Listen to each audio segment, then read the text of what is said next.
What do And you some of what do that you is guys think? predictable. Some of it's Sorry, go predictable ahead, with Misery. like any new game when it comes out is going to get that massive spike in the beginning and the hype, and then Oh, it's going to fall off. yep. So like Oh yeah. it's the concerning part, which I think we're all agreeing on, is like where is it stabilizing? Like where is that Mhm. new baseline? Yeah. And I was surprised. I did a video covering the first, I guess it was 3 weeks technically, not the first month coverage of or like revenue earnings. And I also I had a contract where I covered what was it? Warcraft Rumble. So that was another not Blizzard, excuse me, but Activision game.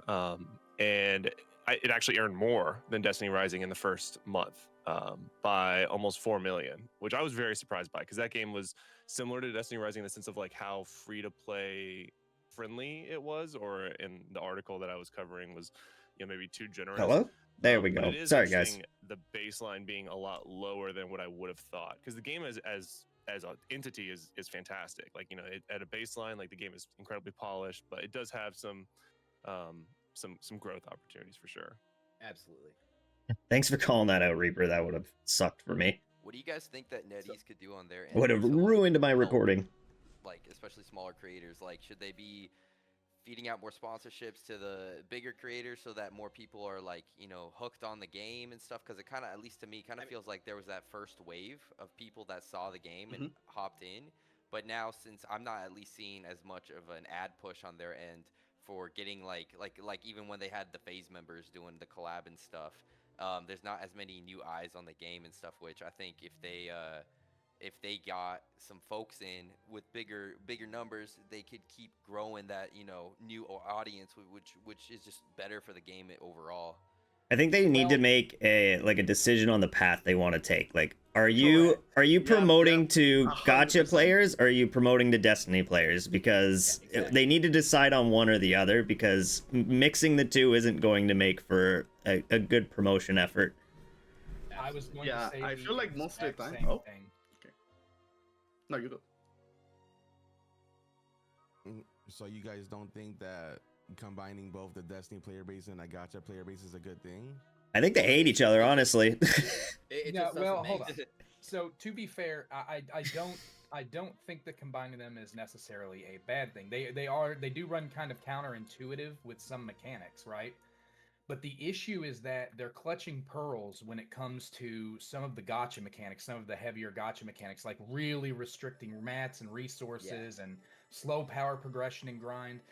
But they're advertising to the shooter crowd, right? Yeah. So the issue we have here is they're trying to sell chocolate to a diabetic. It's not a great idea. It's really not.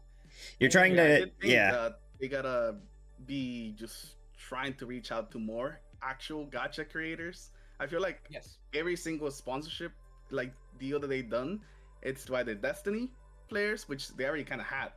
They didn't really need to go after Destiny players, or mobile shooter guys, which there is some overlap right there. They could definitely get some of the mobile shooter guys, but we have not seen a lot of big gacha creators getting to any Destiny Rising or putting any like Destiny Rising videos out there.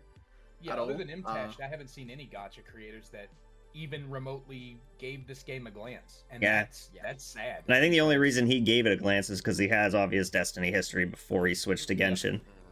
I've said it before, I'll say it again. Imtash was basically a gimme because this is, and I'm not saying anything negative about him, of course, but this is a game that was practically designed for him. Like it's kind of obvious that he's gonna play it. But is the best strategy to push content creators, or is it to push other advertisement revenue?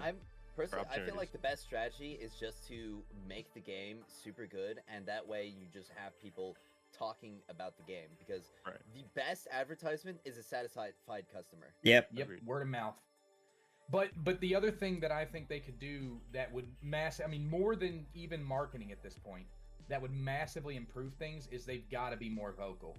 They have got to start getting in front of things and talking about, hey, we're looking at this, or hey, we hear this. Like, they cannot just ignore every single piece of criticism, and maybe they're not ignoring it. I don't think they are. Maybe I'm naive, but I like to believe that they're at least considering all of this stuff we're putting out in the public space, and we're all the conversations we're facilitating. But they have got to do a better job about communicating to us that they are aware, so we can shut up and move on to other things. I mean, to be fair, they did talk about the leaderboards for Eclipse, even though it was post Eclipse finishing when they finally did make their statement. They still haven't said anything about Sparrow Racing. They put the patch out, but they haven't said anything about it, any plans or what. Yeah, and beyond that, I mean, talking a bit more about like the audience and stuff. This game just straight up won't or doesn't appeal to the main gacha user base. I mean, just to be frank, at least not anime. Until the Hell Has swimsuit comes out in a couple. Like Azakross said, we need that Marasov swimsuit outfit, and then we'll start getting some players. Yo, so I'm not really like diverse in the gacha market, but is that really what the catch is for the gacha games? It is. Yeah, pretty much, bro. Pretty much. Anime waifus. Go play some ZZZ real quick, and then corrupt my mind, aren't you? Gooner bait, man, Gooner bait. I do love ZZZ though, just to clarify. I'm not a hater. Someone in chat said we need these first Descendant skins. I'm just saying I wouldn't be opposed to a maid outfit for Gwen. That's all I'm saying. I said well, Gothic. Another thing that at least some people have mentioned to me is that there's not really any systems in play that people can wail on that if they want to wail on. Yeah, the monetization wise, they missed the mark. There's like not really much cosmetic wise. They're releasing weapon skins very slowly. Yeah, because I'd like to hear your guys' opinion on this. Because, like, for example, I came from Summoner's War, which is a big gacha game as well, and they would have things where there not only would there just be a lot of like renewable packages that you could buy, kind of like the bundles in our game, but they would be like almost a non-stop limit that you could whale into, which would actually help contribute into like I guess our version of artifacts in that game. But they would also have a lot of incentives for like different like skins and things of that nature for the collectors that really care about those kinds of things. Collectors and stuff would be able to whale on those things as well. And I just kind of want to know what your guys' opinion on, like, do you think it would help the game if there was more systems that could allow people to whale if they want to, or do you think that would drive away the more free-to-play friendly crowd? I feel like it would try to drive away free-to-play friendly, or even like the low-spender crowd regardless, just because they're going to be like, oh, okay, well, I mean, I'm stuck here in this stage of progression, and Mr. Moneybags over here got every single character maxed out. Yeah, it's definitely a slippery slope, and I feel like we saw it in the beta with how the black market ran during the beta, where you could just infinitely refresh the entire store and purchase everything you needed to max out leaderboards instantaneously. People weren't happy about it, and they changed it in the full version, so it's a weird slippery slope where if you start giving people the resources to just buy the exotic clusters, like, we're gonna see some issues probably.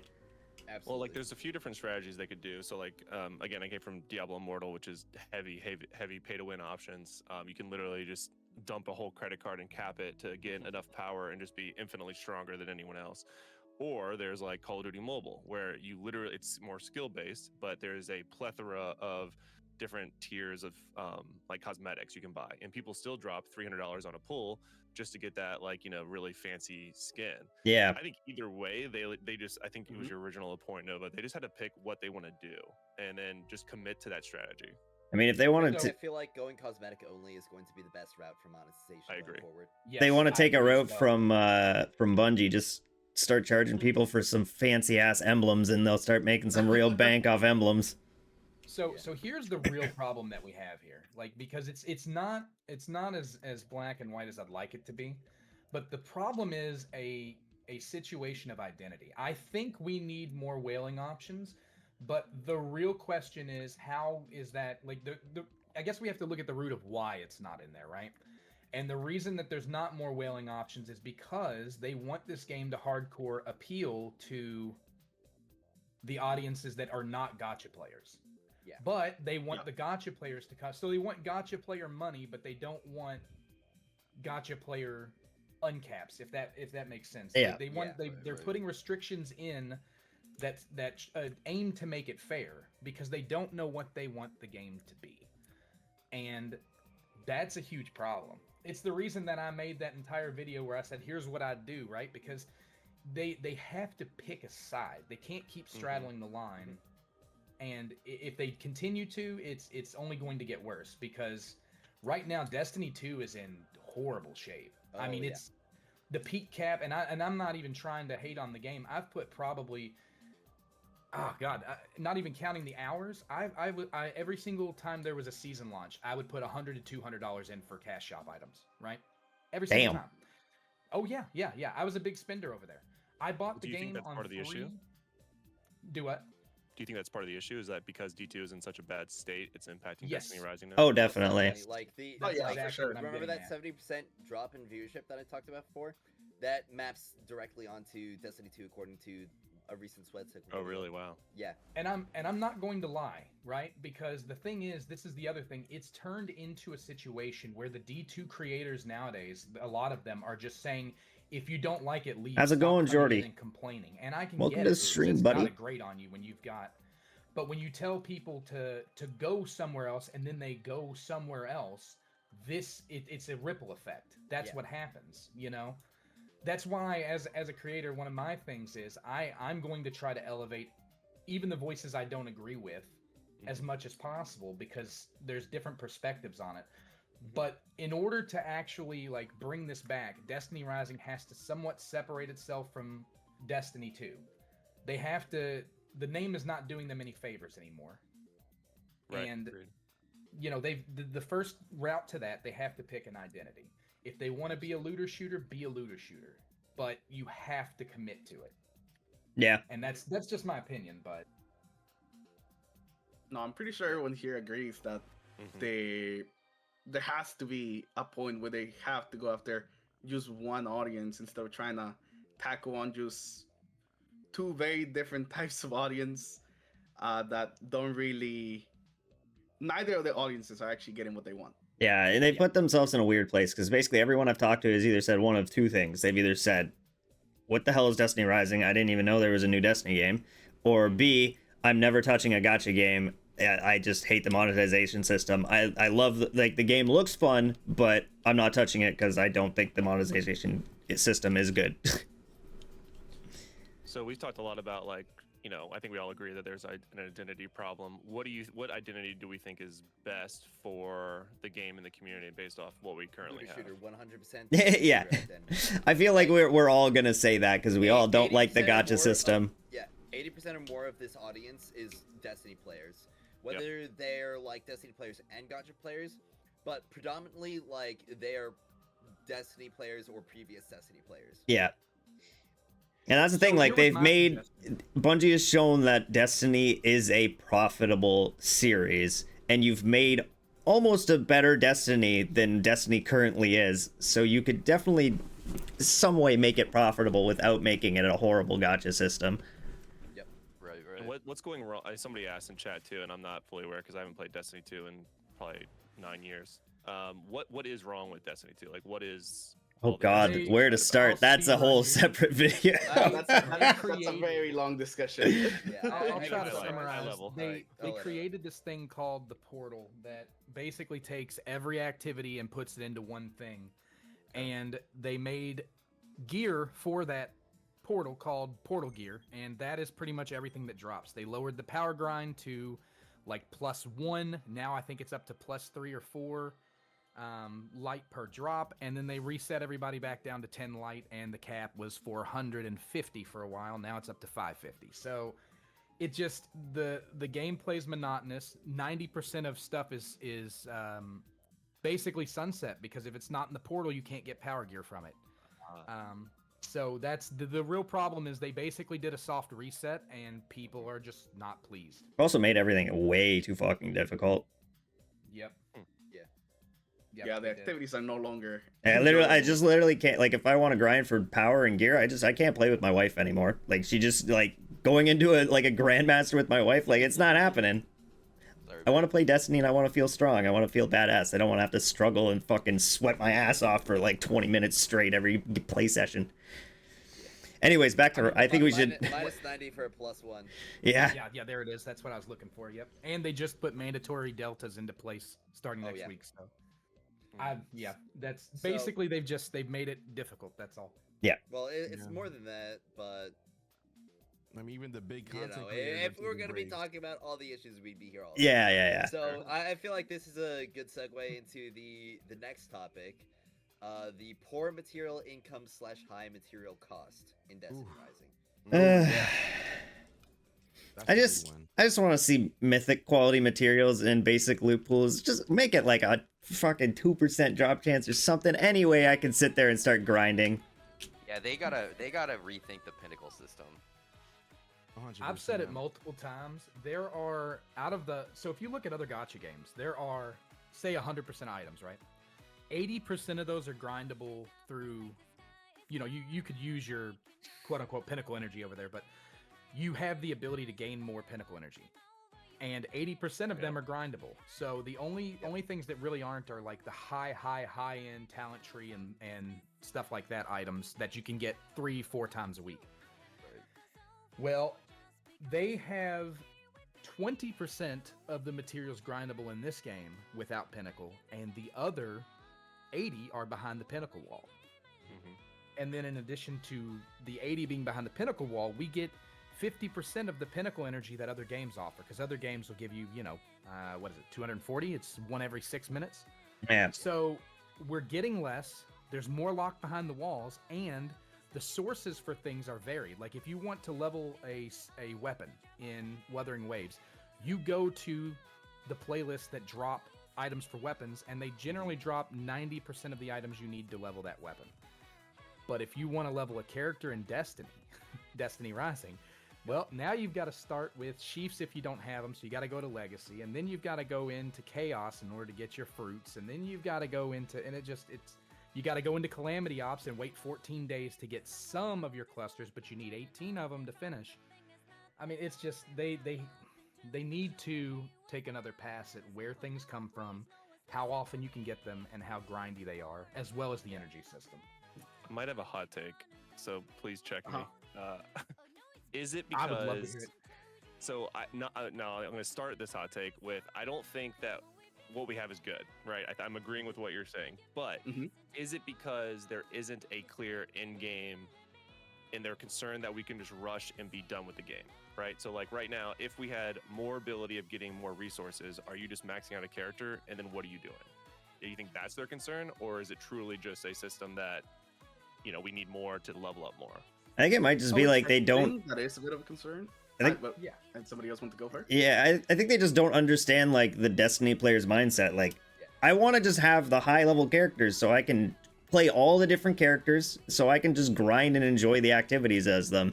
I want to be able to play like Eclipse and Gauntlet Onslaught with like a Tal if I want, or any other character. I don't want to have to spend 8 months trying to level up every character to 70k so I can use them in Calamity Ops. I want to be able to play these characters and try them, and I just can't because I'm restricted by all these materials. I don't really think that it's any. What's the word? I don't think it's wrong to just say straight up that having stuff to level up is intrinsically rewarding to most Destiny players. Like, me as a Destiny player, like, obviously I was a guy who would go for, like, Triumph Seals and stuff like that. But the collector mindset and just the, like, having everything and having everything upgraded is really, really strong in the Destiny community. Yes. Like, there are a bunch of people who will go for an exotic, not because they want to use an exotic, but because they want to have it and they want to have it upgraded. Listen, so they could just feel like that they've done it. As a hardcore, like, the only game I played for years was Destiny, right? As a former extremely hardcore, die-hard Destiny guy, this is my perspective. I want everything maxed so I can literally shit on 100% of content. I want to walk in and glance at a crowd of dregs and watch them die instantly. I don't want to fire a bullet. I want them to die from my aura. Okay? And most Destiny players think that way. They want cool guns. Like, it's nice if it's cool, but we want to be ridiculously overpowered. We want that power fantasy, that god mode.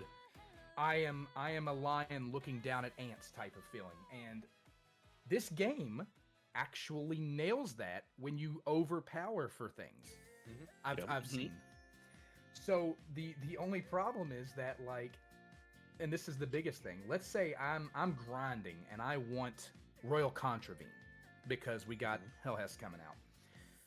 I don't have the availability, the option, or any of that to actually get that weapon to C3. There's no drivable path where I can get that weapon to C3 within a reasonable time frame. Yeah, I did the math for it yesterday. I think it's around like 1,600 pinnacle energy to get the materials to max out an exotic. Yeah. It's crazy. That's if you get lucky with That is wild.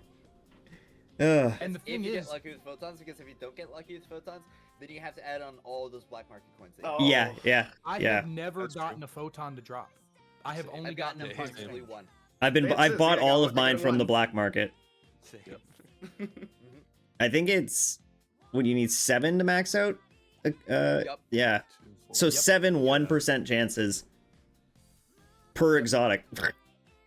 Yeah, it was. Yeah, it's actually insane. Who was it? Was it you that said it was 66.666%? Or 66.666 runs? Well, what a number.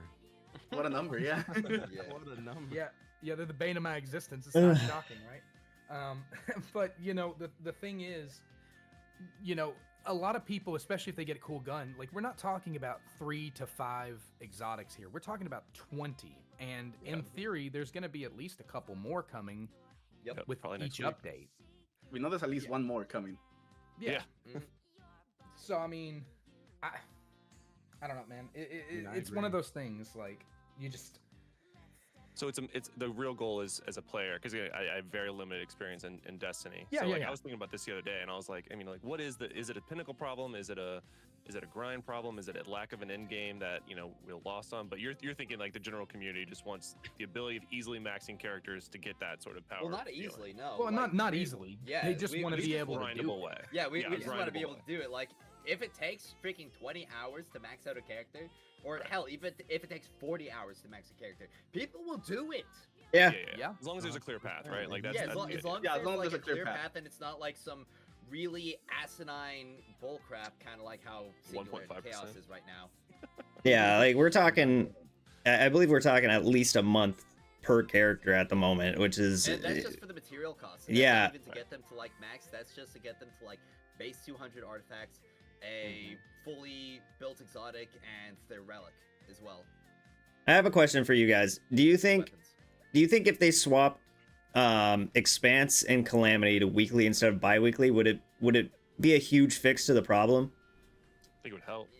It would help, but it wouldn't be a fix. Because you're doubling you're doubling not only the clusters, you'd be doubling fruits, you'd be doubling Lumina leaves, you'd be doubling whatever those stupid ring things are to refractor.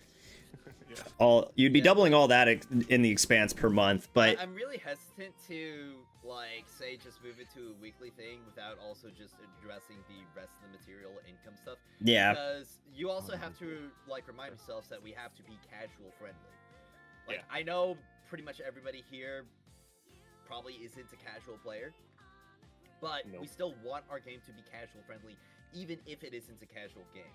And we want to give them the time to be able to pursue these goals, because if they only have one weekend to try this version of the Expanse, and then a week passes, and then it's fully reset, it's brand new stages, brand new modifiers, brand new cards, and maybe even completely swap their element. They could have been building up, let's say, their Estella for that entire week. And maybe they don't get it that weekend, and then the next week it's freaking let's say Void and I don't know, Piercing. Yeah. Right. And now all of a sudden, they can't use the Stella, so they have to then build a different character. That's true. That's fair. Yeah, maybe it's the that rewards kind of rat race reset weekly, but the I guess modifiers, if you will, reset on a different cadence. So, 'cause, I mean, I agree that you need the cadence. You need to have a sort of beginner-friendly model where anyone can pick up the game and understand, okay, cool, I like this game or not, without scaring them with being overwhelmed.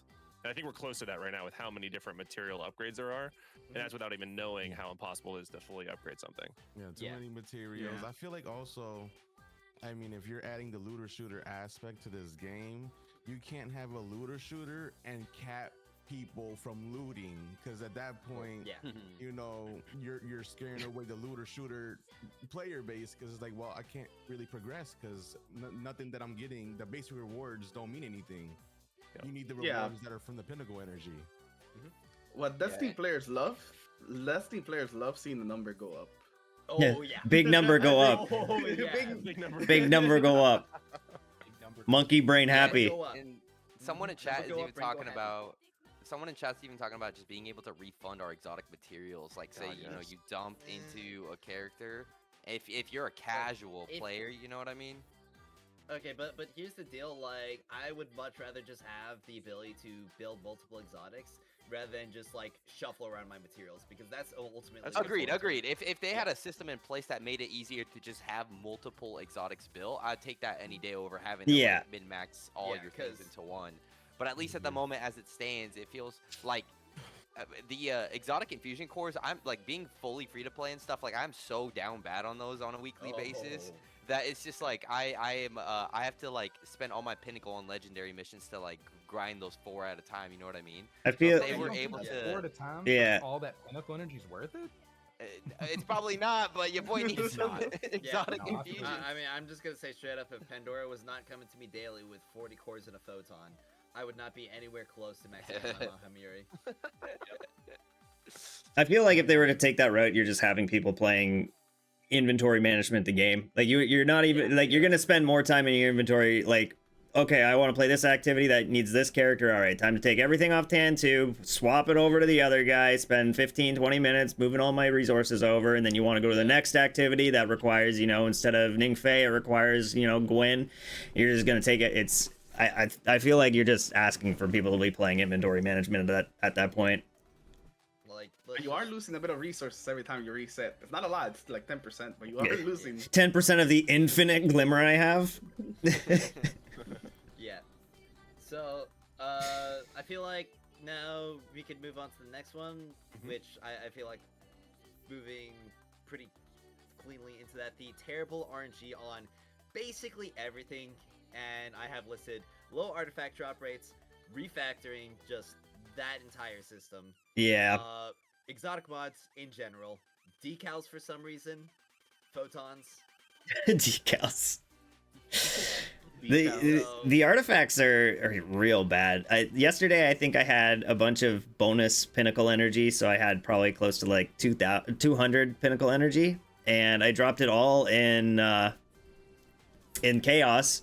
And I had enough to maybe refractored twice. Like when you get to the point where it takes 12 of it to, yeah, like it's crazy. It's twice in like a base 180. Like as soon as you get to like 190 or 200, like especially 200, like it's pretty much guaranteed that you have to hit that pity every single time. Yep. I don't think I've ever seen somebody with like a base 200 artifact get like it before pity or even get more than a +1 attribute point. Yeah, it's actually like somebody in my server actually did the number crunching, if I can pull that up. I think it was in the Destiny Rising builds channel.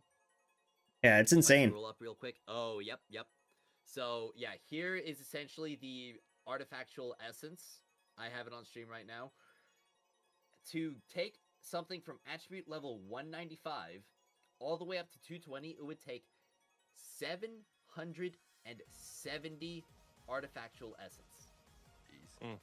From 195 to so that's already starting out really good. Like 195, that's a goated artifact drop. The highest I've ever seen like a base artifact drop, I think was 209, and I saw that like once. I've seen like 2 artifacts that like drops for me above base 200. And they still haven't fixed it where basics are still dropping low, right? I haven't kept an eye on it. I mean, you say fixed, but that's intentional game design. Yeah. I mean, to be fair, like, from my perspective, I'm looking at it as, like, I get a high one to drop, and I start leveling that, and then I farm basic ones so I can attribute transfer over later. That's the way you gotta do it. That's what I've been trying to do. Yeah. But, I mean, it keeps giving me Valiant Veils on my Ningfei, even though I already got that 209 roll. What's everyone's thought on the elemental lock on exotic? I mean, if I could actually grind my exotics, I'd be okay with it. But personally, I just don't really see any reason why the elemental lock exists, considering that there's not really any sort of like actual identity between the artifacts. If it was a different system, like if we had like exotics that were actually like exotic armor in Destiny 2, where you could only equip one, and it had a very unique perk, then I could definitely be okay with them having some lockout.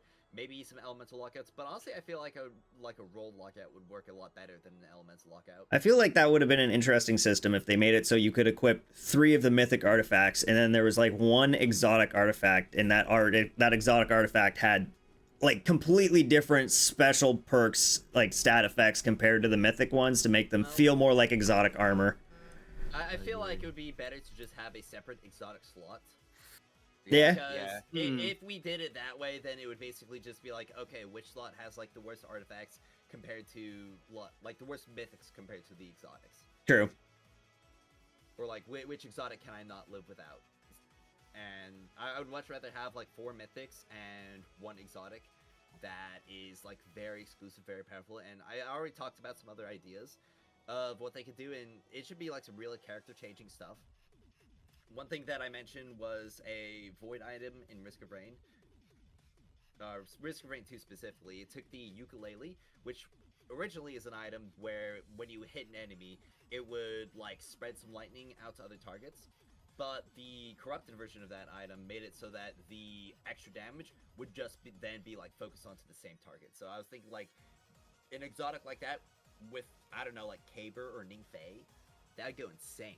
You can have even something like the different Nova bombs, like say Ikora. Instead of having one like Slova bomb, you could have an artifact that switches it into like a 3 split, like we had in Destiny 1.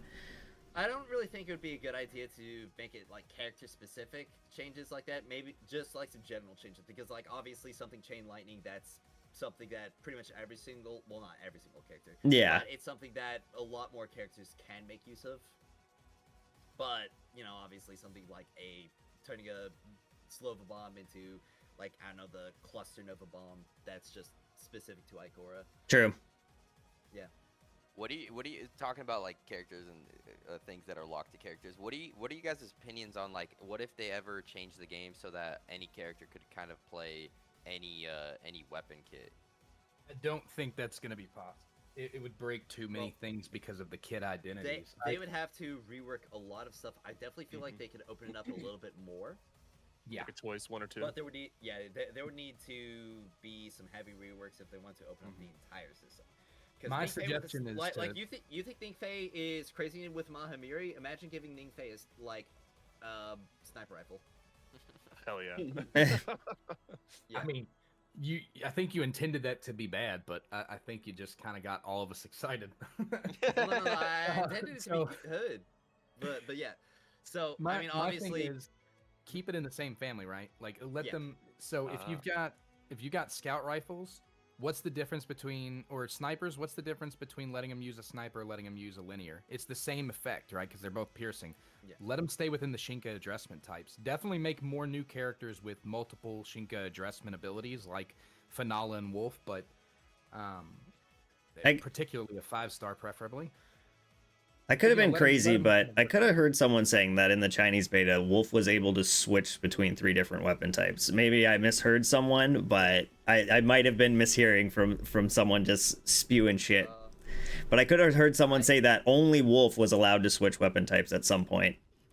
I don't know. This is the first time I hear about it. Yeah, I heard something about that as well. I didn't see any like actual confirmation on it. Okay. I mean, moving a bit further into the RNG department, exotic mods. That entire system. Oh my gosh! Okay, please. so I have like 5. I didn't like 5. Please give me some more. I didn't realize until 2 days ago that the perk actually increases your power as well. I thought it was just like, here's a little bonus to make your perks a little bit stronger. I didn't realize it actually increased your power as well. Yeah.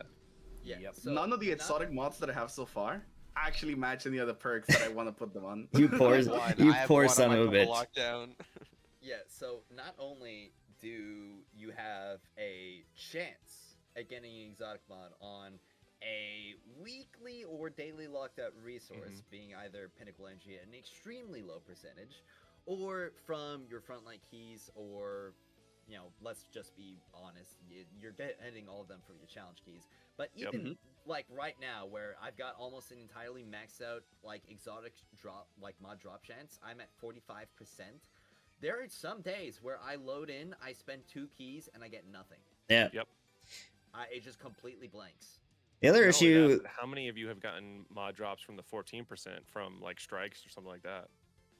Maybe one. I think I got one from strikes, but I've definitely gotten a couple. I got one from my Commander Ops yesterday, but it's very rare. Nice. Like, I feel like I've gotten more exotics than I have exotic mods. Like, yeah, for real. Chance is No, much for higher real. than that 14%.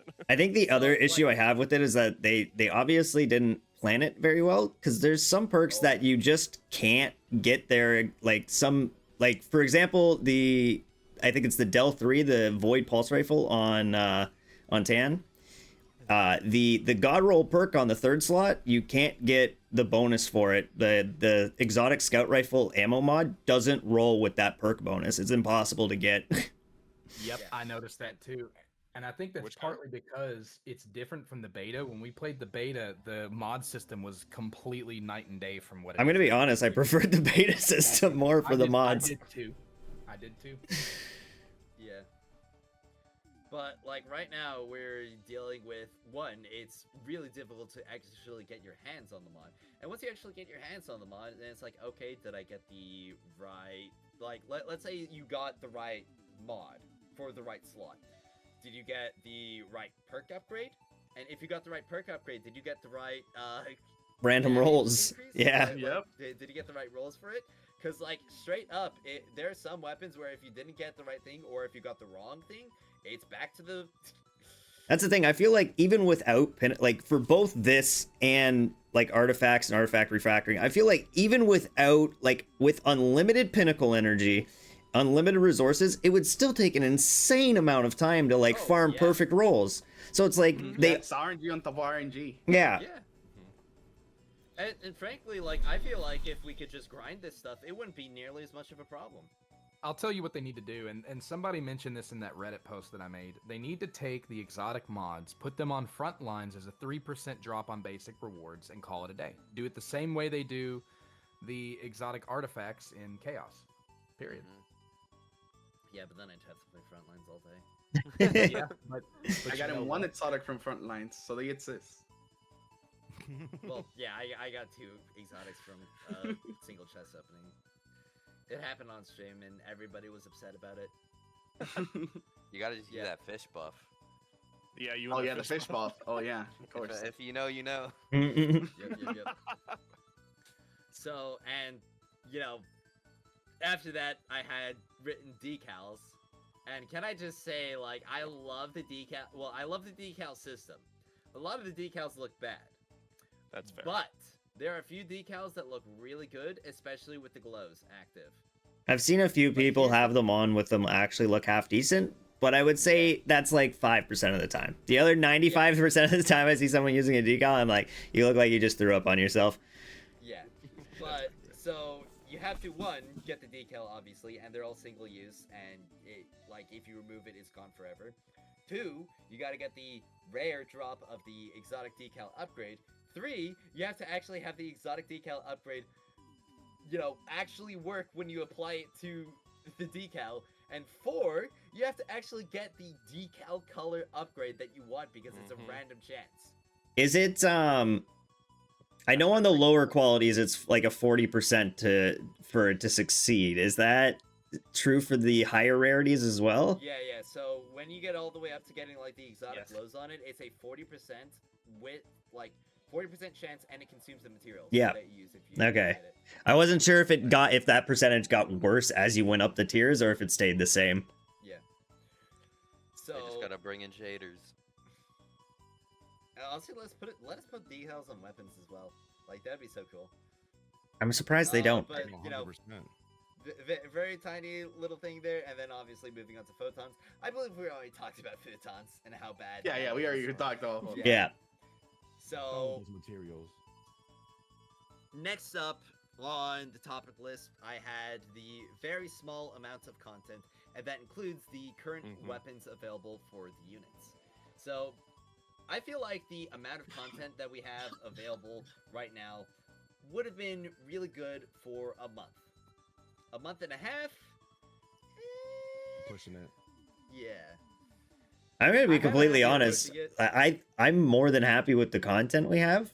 I think it's I think it's a good amount. I like there's tons of different activities to play. The weapons are definitely a little bit lackluster with each character only having really like 2 options to use.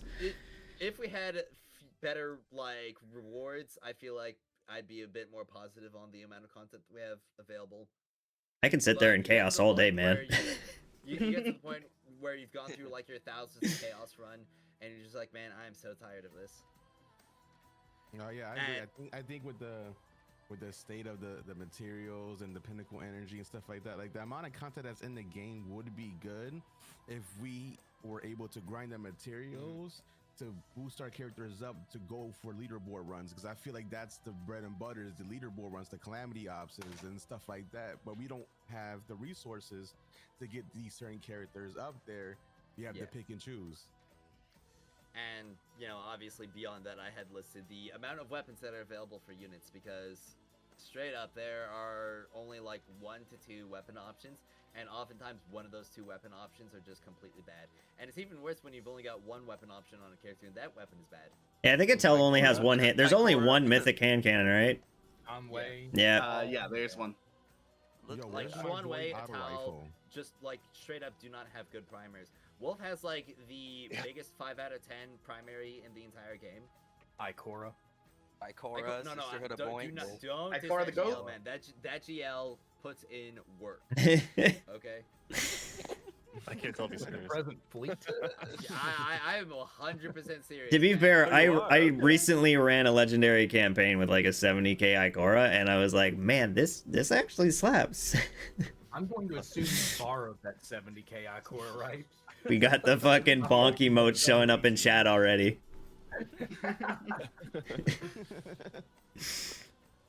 Alright. But yeah, like we just need more weapons for the characters in general. Yeah, I feel like that's an issue that's gonna go away as you know we get more updates. So it's a temporary issue. Yeah, it's a temporary issue, but like when we have characters, it really sucks to just be like this long into a patch, and we just got like no weapons across any of the things. I think what increased that issue as well is the fact that we know that there's weapons that they could have been putting in stuff and they didn't, like the raid weapons for Eclipse, the bad juju for the Morgan's Prey event. I mean, and there's also just straight up a bunch of weapons there's straight up a bunch of weapons that are in promotional material that just aren't in the game. Like if you go to the claim menu right now, you will see Wolf holding an AR that has not appeared in either the alpha, beta, or launch of the game. Huh. Yeah, where's all the question though is that is that an actual mock-up, or is that just art? Because the question is it an actual thing from the game, or is it just something drawn? It's a 3D render? Interesting. Yeah. And yeah, time loss, we did talk about superposed photons. So, I feel like we went through that, you know, decent pace. Talk about the amount of content weapons available. I mean, it's a very self-evident issue. Yeah. Can we talk about, just to insert a little bit, can we talk about the new character? Do we think that'll bring, is that just a nice to have, or is that going to bring any more energy to the game? I'm going to be completely honest. I feel like this character is going to be the biggest flop ever. Do you really? Like from a damage or just from an overall acceptance? From an overall acceptance, because this is a game with Ningfei in it. Literally. And we saw that trailer. She had 0 movement abilities. She is Arc Estella. She will move like a brick, and it doesn't matter if like she hits like a brick, because like that's gonna be doubling up on Arc stuff.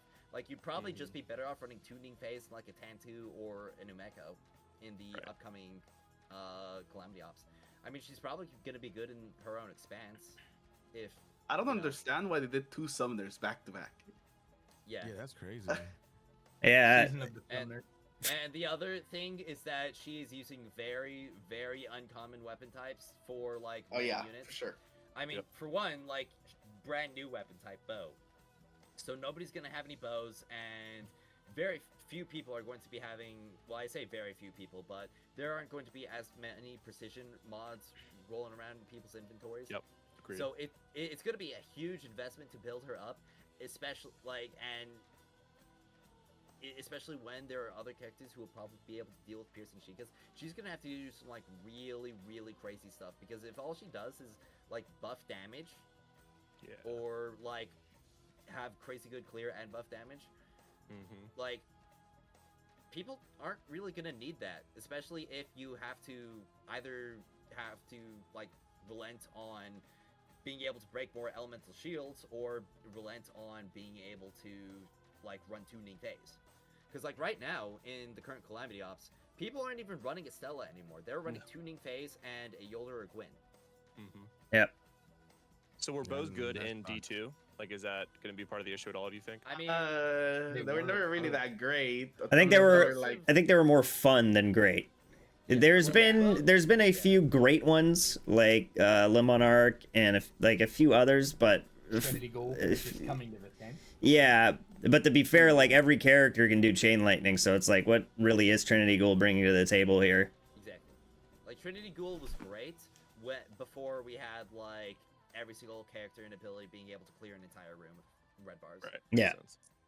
Yeah, and we already have similar stuff like that in Destiny Rising. I mean, Ningfei is literally just risk running the character. It really is. Yep. Yeah. Man, that's the problem I have is I want to run Calamity Ops with Ningfei, but I don't have there's not enough energy and mats to get them up there to power. I mean, I feel like we can just like go to this topic, because I mean we're already talking about like quote the Ningfei agenda and future metas of this game. Like, frankly, I don't really see how they can move on going forward with like the current endgame setup. Because it's literally just going to be like Ningfei and whatever character fills the other side of what's needed in the Calamity Ops.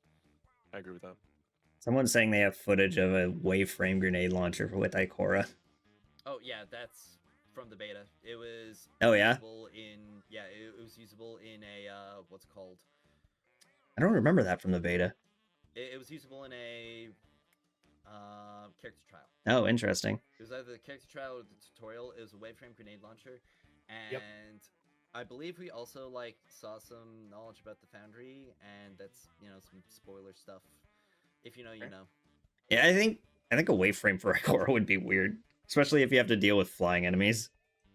Well, actually, the wave frames in this game, they will have like impact detonation. Oh, okay. Yeah. All right. From what I've seen, every grenade launcher has impact detonation built in. Ooh, I like that. So like even if it's like a wave or something like that, it'll still, if you hit them directly, it's still gonna blow. Yeah. So But the main problem is, one, it's like currently it's a gacha, so they can't nerf Ningfei. But the other issue is that even if they could nerf Ningfei, if they did nerf Ningfei or they nerfed his weapon, that is going to cause such an uproar, especially right now, because everybody knows how good he is. And I'm frankly convinced that everybody who has Ningfei, unless they absolutely hate him, is probably building their Ningfei right now as we speak. Yep. Oh, totally. And what I'm did I literally say doing it during right the now. beta fight? I said, one day people will understand. I think face supremacy. I think the bigger issue is that every single activity for endgame materials is built around speedrunning. There's no survivability activities. So all of the movement characters have a huge advantage at the moment.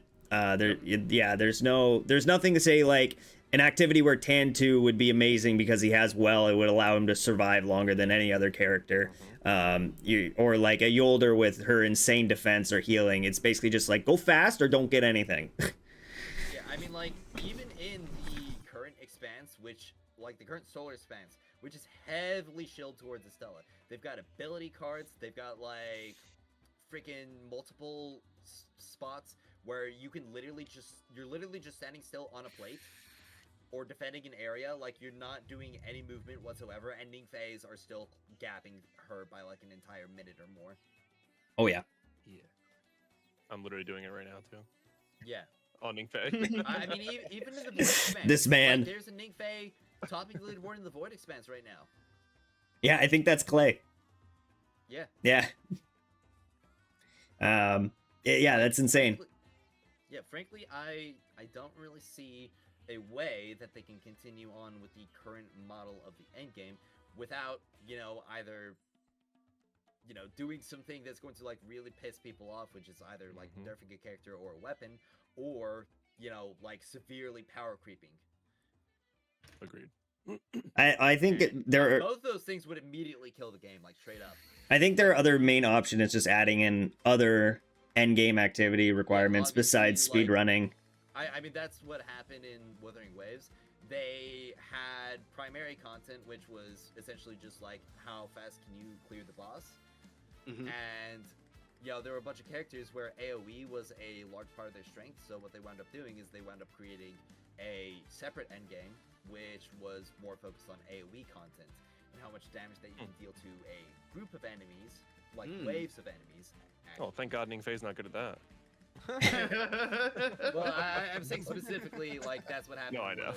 That's the thing, like... There's some characters that were, like, really, really good at AoE, but not so good against bosses, and they wound up, like, rising all the way up to the top for that specific game mode.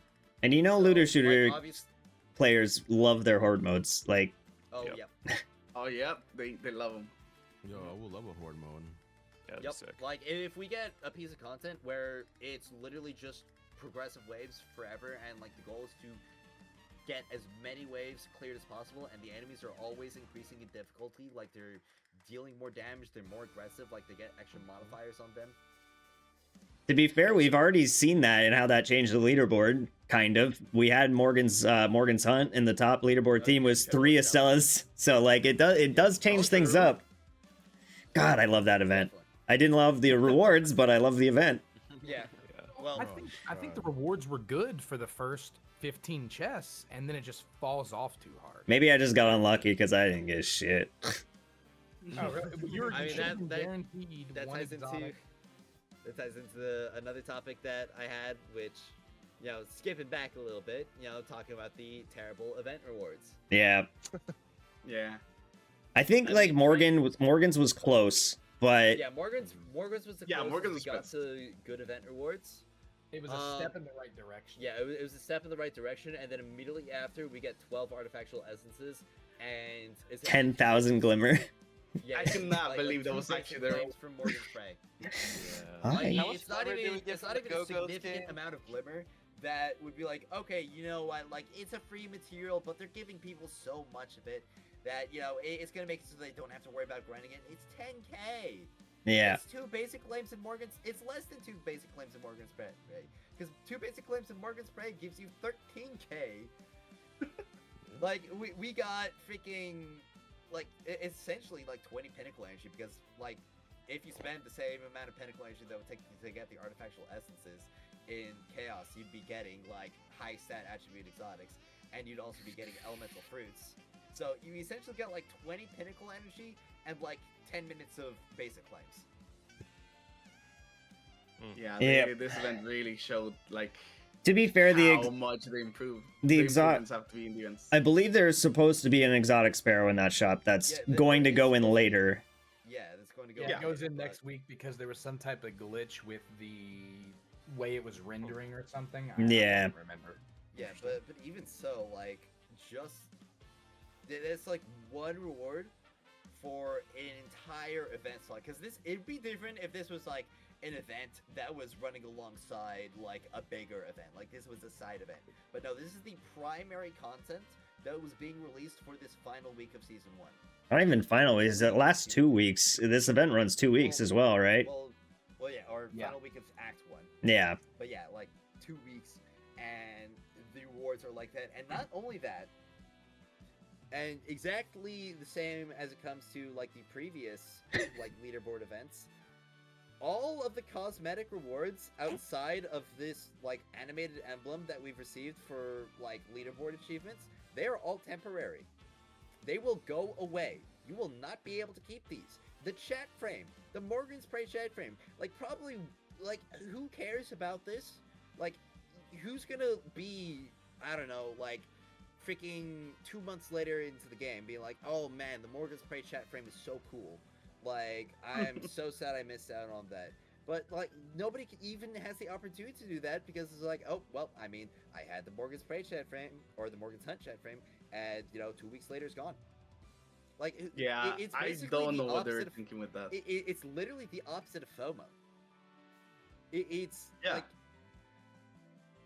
which is so stupid to me. It's like, okay, yeah, I can grind for this reward, but it's gonna be taken away from me. And even like the freaking Founders bundle, like, the Founders one was the one I had the biggest issue with, because I can understand like, if they had the Morgans one like last until the next time the Morgans event came around, but just like getting rid of the Founders one, unless they're planning to add a Founders one back again next month, like it's weird. Let me comment on this actually, because this is a little bit of an interesting thing. I'm continually getting notifications on the Founders. Yeah. And if you look at it, it says Act 1. So there is going to be an Act 2 Founders bundle, which is why they take it from you. But still, you paid for it. It should not be removed. Number two, they're removing these ones like Morgrans from our inventory because they intend to reintroduce the event. When really all they had to do was just introduce gilding. Yeah. Yeah. Make it where it gets a gold banner or something. That's all. Yeah, you're just gonna, and they have the gilding system already in the game for the seals, so it's like. Yeah, but I think what the most egregious one is the like Eclipse leaderboard. Like the fact that you grinded for that position, and like obviously the only people who are gonna care that much about the title are gonna be like the top 10 or the top 20. So is that like top 100 number going away eventually? Like next to people's name? Yeah, I had a Wow. I could have swore I read that, but I couldn't remember. Yeah. Yeah, I love that like the top 30 basically got screwballed out of their reward as well. Because the reward was that exotic ghost shell, and then the next day they were like, oh, so we're adding that into the loot pool. Well, we already knew that the exotic ghost shell would be added to the loot pool. That was like we knew about that before the event even went live. It's still like I don't know. Yeah. It's like really funny. Like like all those people go through like top 20 or top 30, did all that work for it, and I go and do a basic claim and I get it my first time going through a break-in. To be fair, the top 30 got like 20,000 extra glimmer. Oh, true. That's crazy. That's double what the experiment is giving us. Yep.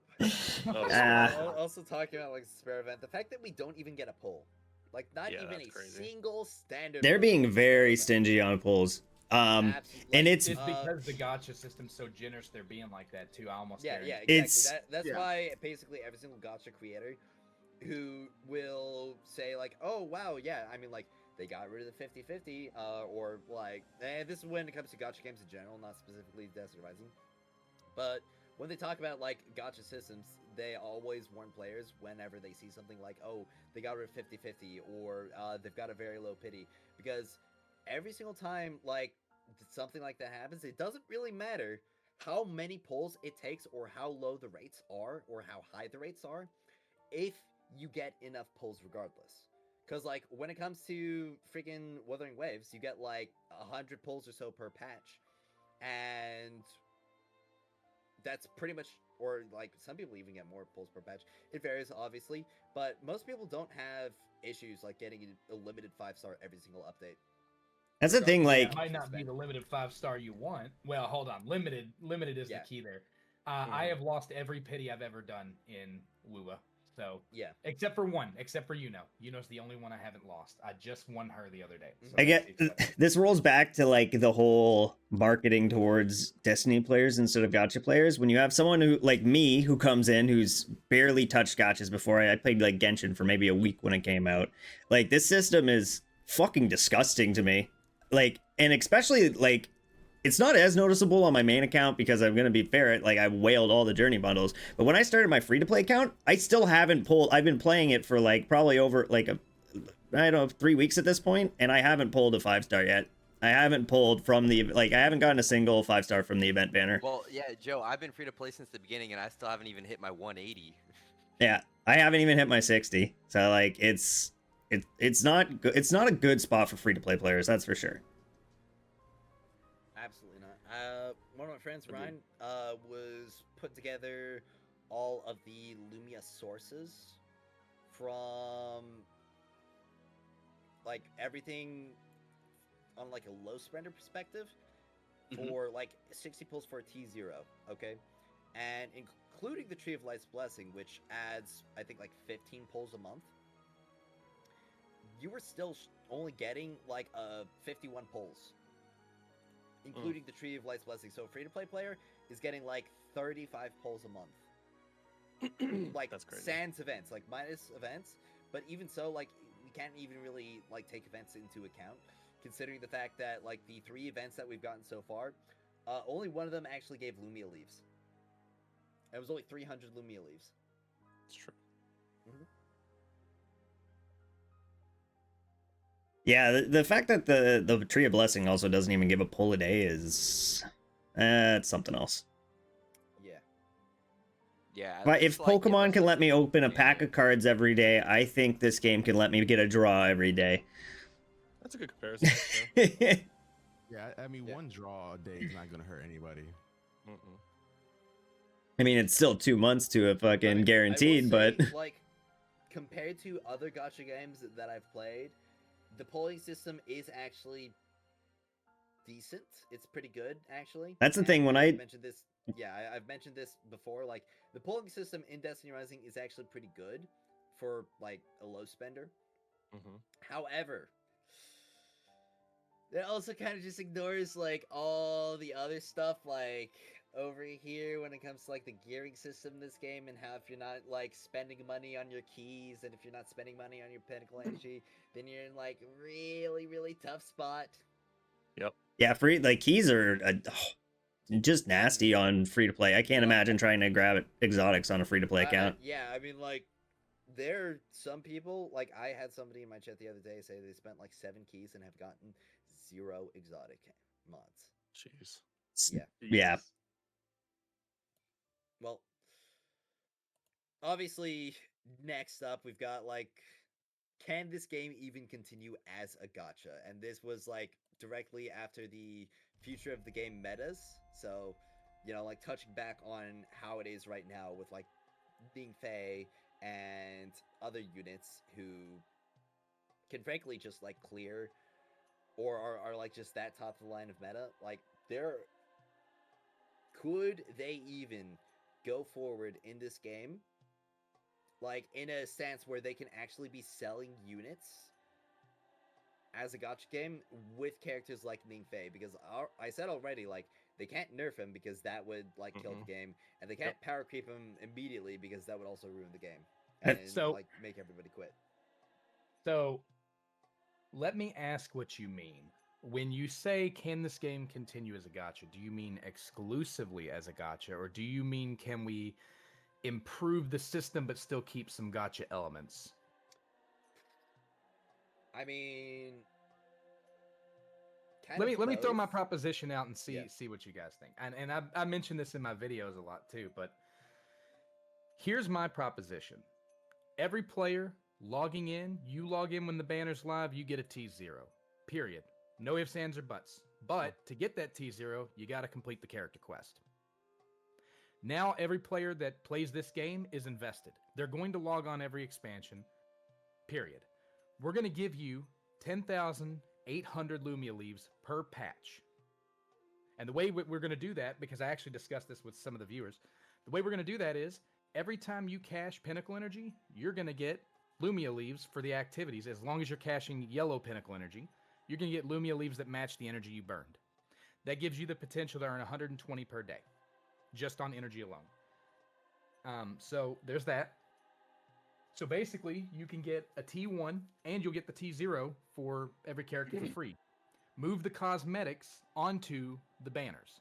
So instead of just having cash shop cosmetics, put old banner cosmetics into the cash shop, and any new cosmetics, put them in there for draws. And keep the overflow, the talent tree stuff into the overflow crystals in the banner. So if whales want to come in and go to T6, they still got to draw to do it. The gacha's still there. It's still functional. But people who just want a T0 can log in and they'll have their hero, and there's no problems with it. That's just my thoughts on it.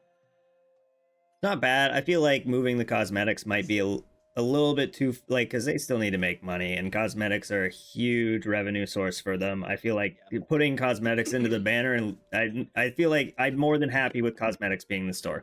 Obviously not to an egregious amount, like it's still a looter shooter. I'm going to want to be able to loot some sort of cosmetics, but I feel like some stuff needs to stay in the store. I feel like the cosmetic plus pay to progress route is going to be the best thing going forward. And yeah, like they can keep the gacha system, they just need to make it able to grind for characters. Yeah, I agree with that. Yeah. It's hard, and like there's definitely a market for it because I've seen it in the community and I've seen it in chat.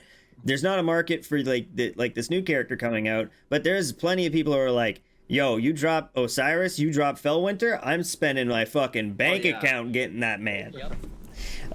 Like I feel like that's gonna be, and they're obviously holding off on those things because they know that's what's going to make them the money, is like those big legendary characters from Destiny lore. But again, if you want to be able to make that money, you have to have the Destiny players that care about those characters. If you start marketing the gacha too hard, then you're gonna pull in a bunch of people who don't know Destiny lore and don't care about the Destiny characters.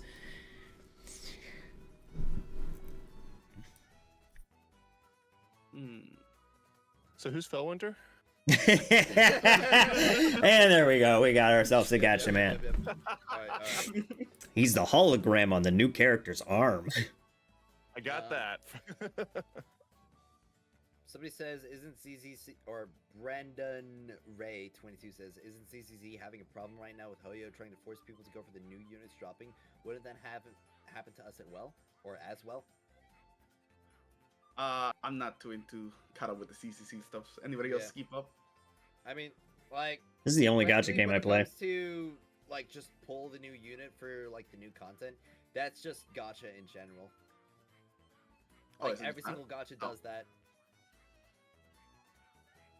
And it really that's gonna happen on, like, here how as well. much of a degree it is. Like, from what I've heard in ZZZ, it's kind of like, okay, you pull the new unit, and like it's free.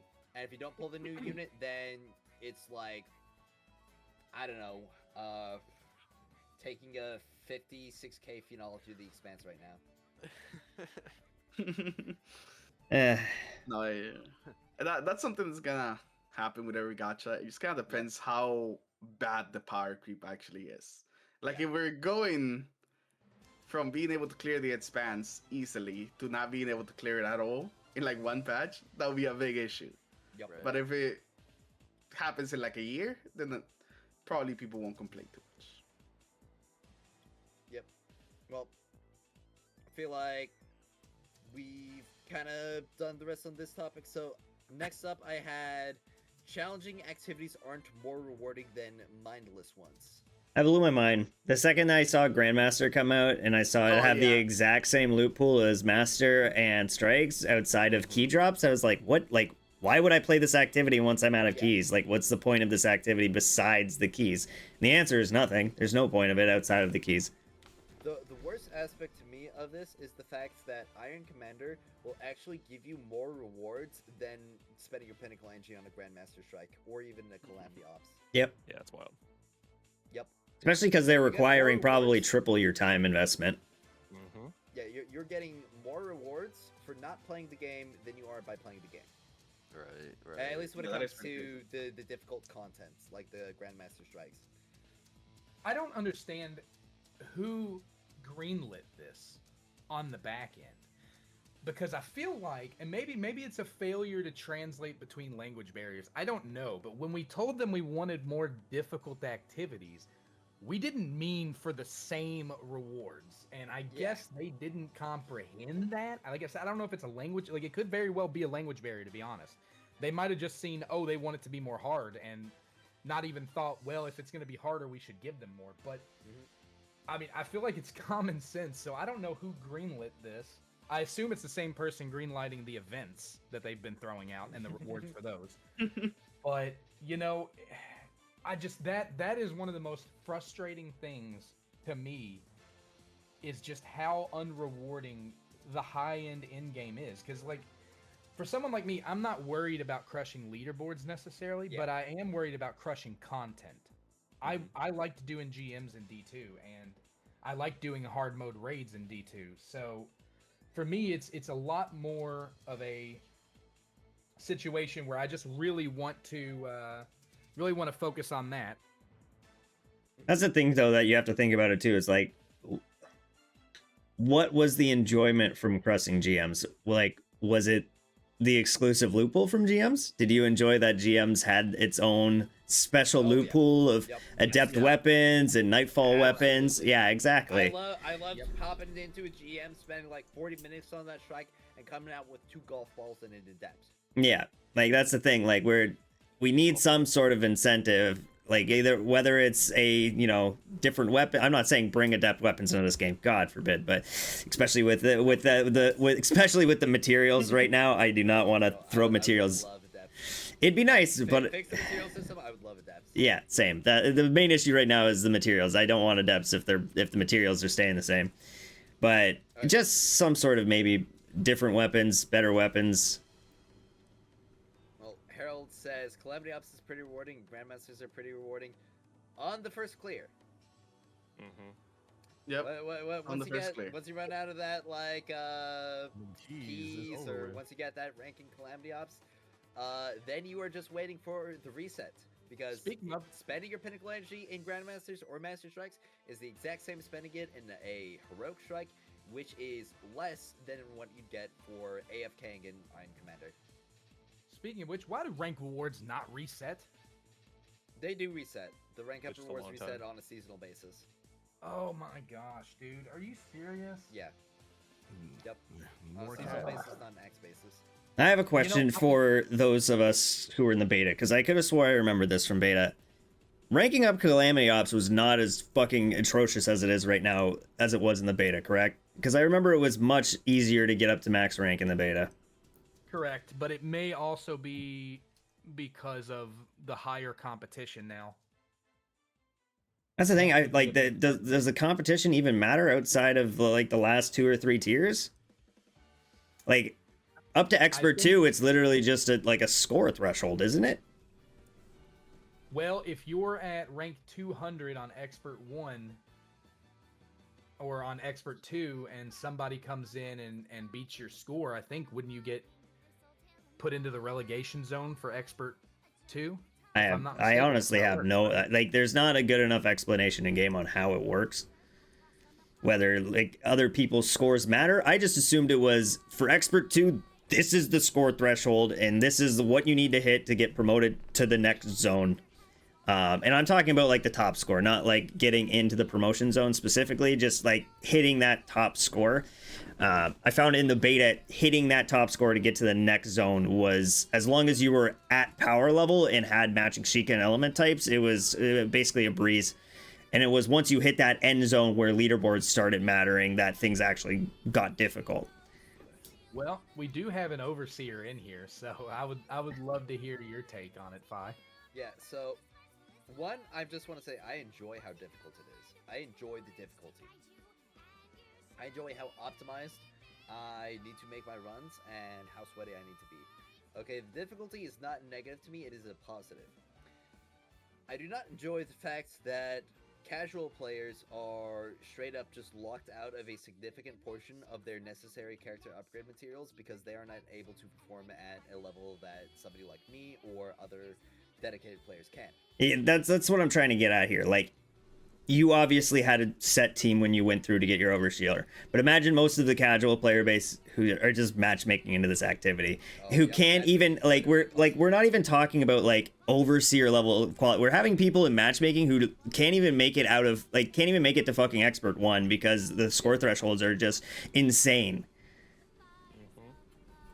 I tried Expert 1 today. And I feel like your casual player base matchmaking should be able to make it up to, like the point where leaderboards start mattering, and then like that's when the challenge should start happening, because then you're actually fighting with other people to get to the top, 100, top 1000, whatever, to get those final rewards.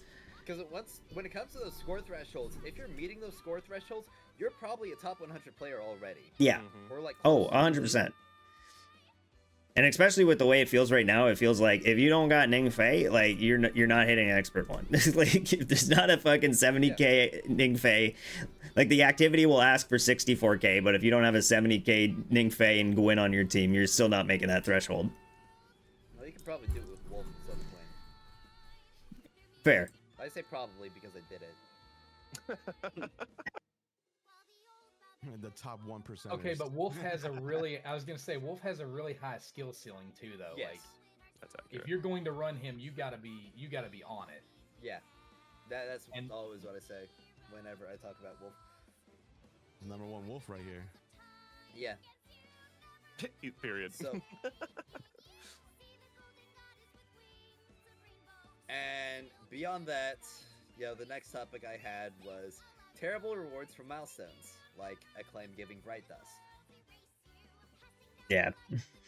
Yeah, there comes a point where you don't even should level up Acclaim anymore. I guess there's not really a need to, unless you really want to see the number go up higher. I think my favorite one is the end of shifting gates. Like hitting max shifting gates, like here's one draw. Yeah, they gotta at least throw some draws in there or something for the Acclaim stuff.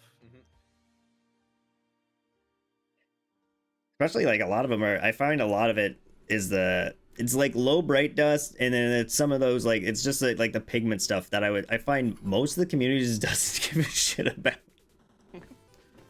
Yeah, no, when you guys were talking about decals, I haven't interacted with the system. I don't know, like once. Same. I used it once and I was like, eh. Yeah. So like seeing that as a reward consistent is like great. More things I'll probably never touch. Like it'd be nice even like not even like at like the major stuff, like maybe at like 40, 50, like give us like Lumina Leaves or pulls, but like the in between, like just give us some mythic resources, like give us something that can actually help our progression. I feel like you should at the very least be able to grind your characters up to about like 90% completion. That's fair. Like someone was saying in chat before, like what are we considering like a max character? And like obviously like 60, I think it's 65 for Grandmaster. I feel like max you're around 70k. Like 70. Max characters should be like 72k minimum. I would say 70k minimum. That's the power threshold you need to hit for Master Calamity Ops. Is 72 that okay? Well, it's like 71.4k. But, yeah, so essentially what that means is you need like close to base 200 artifacts. You need like you could probably skimp out a little bit on the artifact gilding. You need fully leveled up exotic mods on your mythic with double mythic perks, and you also need a fully leveled up or like basically everything except for the last upgrade, like 3 catalysts. What is it like? They're 7 upgrades. Yeah, 7 upgrades. So like 6 upgrades. Like my Tan 2 is at close to 73 right now, and he's got max exotic, double mythics, exotic mods that match my perks.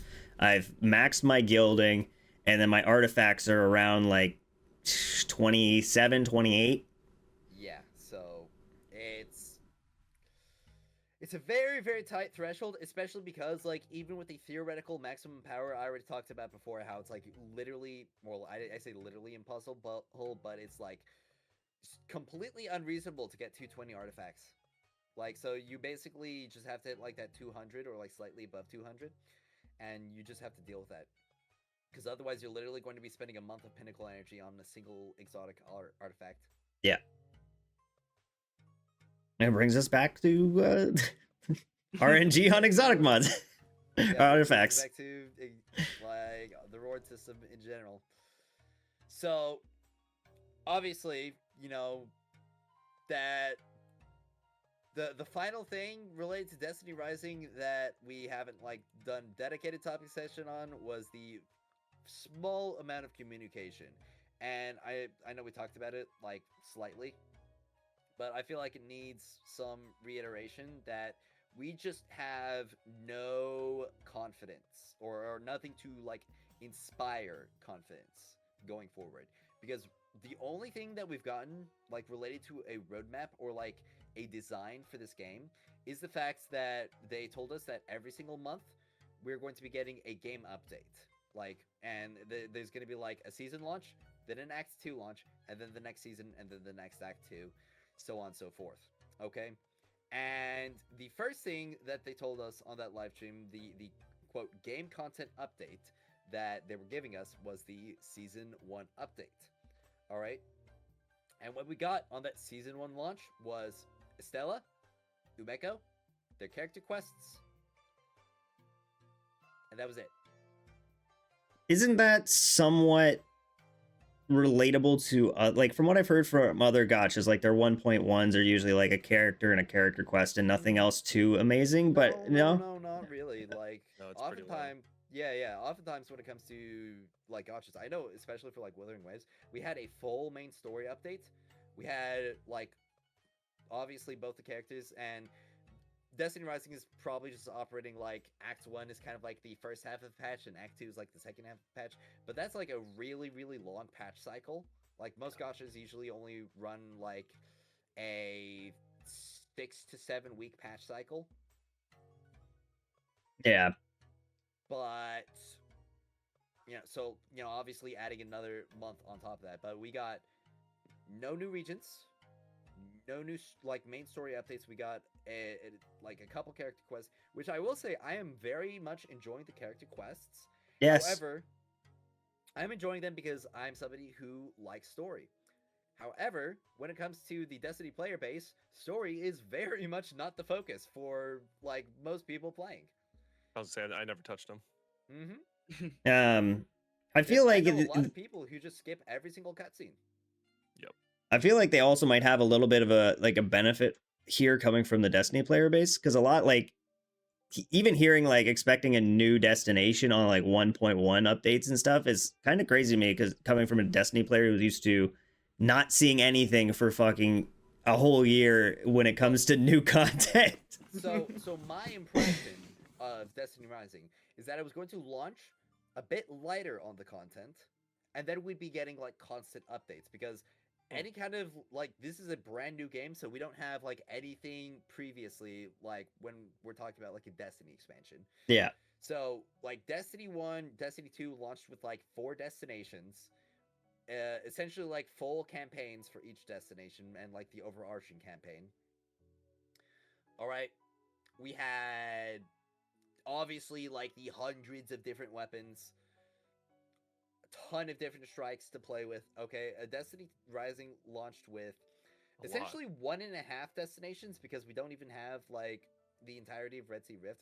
We had both the campaigns, and Jiangxi Metro, that one is still very, very poor quality.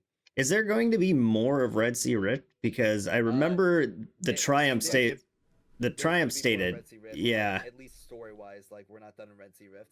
And frankly, I was expecting them to do that in the Season 1 patch.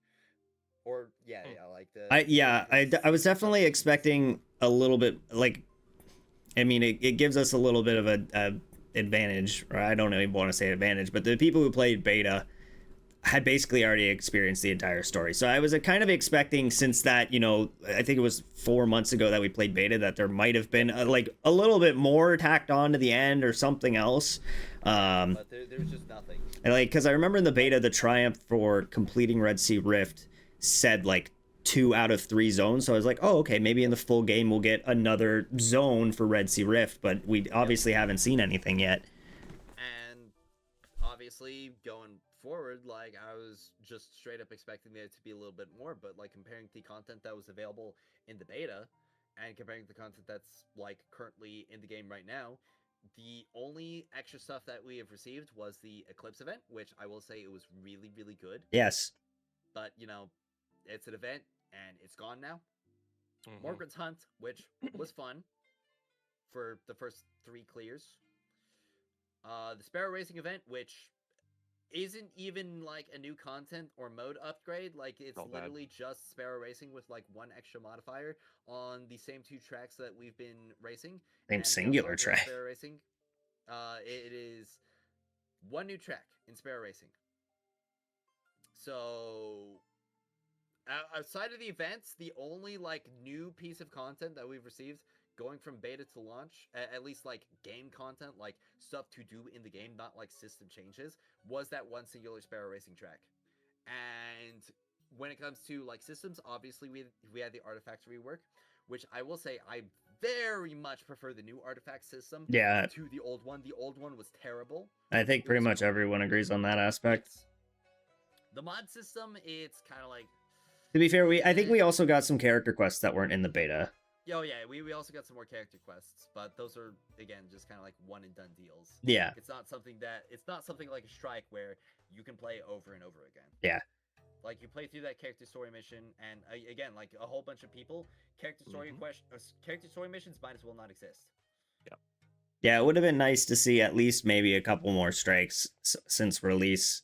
Or even just like again, I'm coming from a Destiny player who's not expecting to see a strike ever again, but I'm saying when it comes to that roadmap that they showed us, like that season 1 update was supposed to be one of those like major content updates. Advertised, and we didn't get like hardly anything for that, and that's making me thinking like, okay, if this is season 1, what's Act 2 gonna be like? Because Act 2 is a very much smaller scope because it's meant to be like a mid-season update.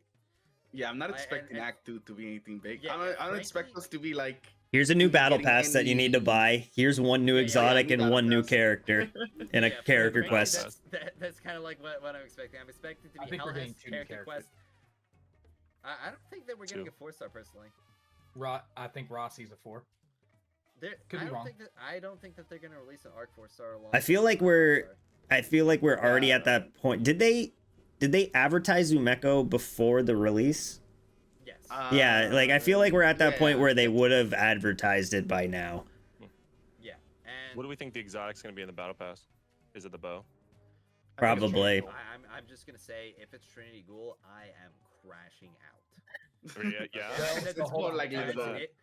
Dude, the battle pass weapon costs $35 to max it out. A good point. $35 minimum. Yeah. I'm not maxing. It costs like $5. Well, you can get the first copy for free, but first copy means literally nothing because you need a maxed out exotic to like really use it in endgame. So to get the second copy, you need to purchase the $5 battle pass, but that's for one other copy. You still need 2 more. Okay, getting the $5 upgrade, so the $10 battle pass, that would be 1 more copy, and for the final copy, you need 150,000 black market tokens. Yeah. Which is $25 converting from silver.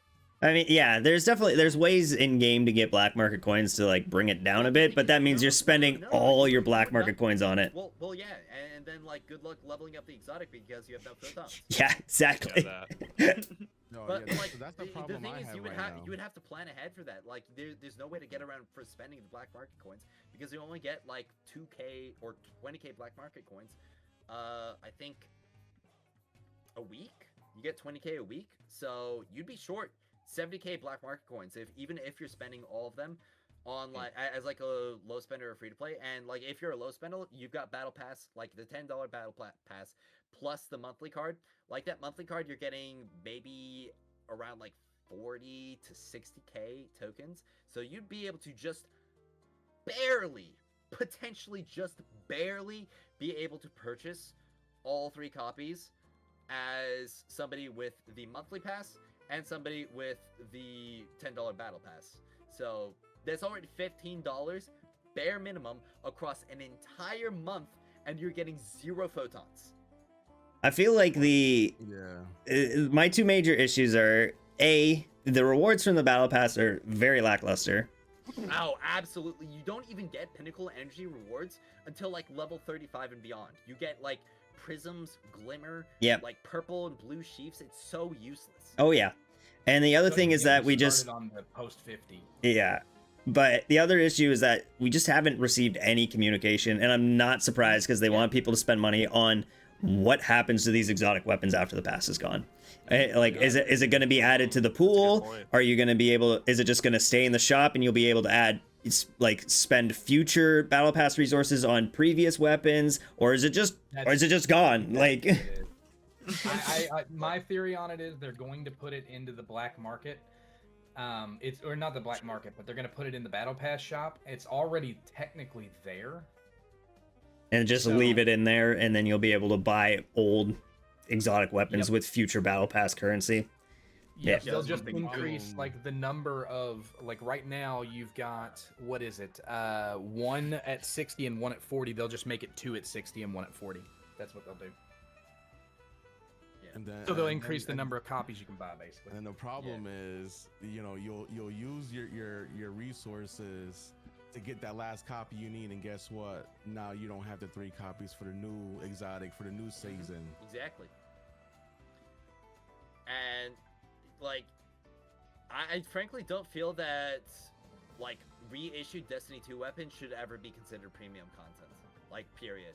Like, even if it was, you could get all copies in the $5 battle pass, that is the featured premium weapon. I want something new. Okay? I don't want to be paying for an old weapon that I already have in Destiny 2. Yeah. Right? That I've already played with to death in Destiny 2.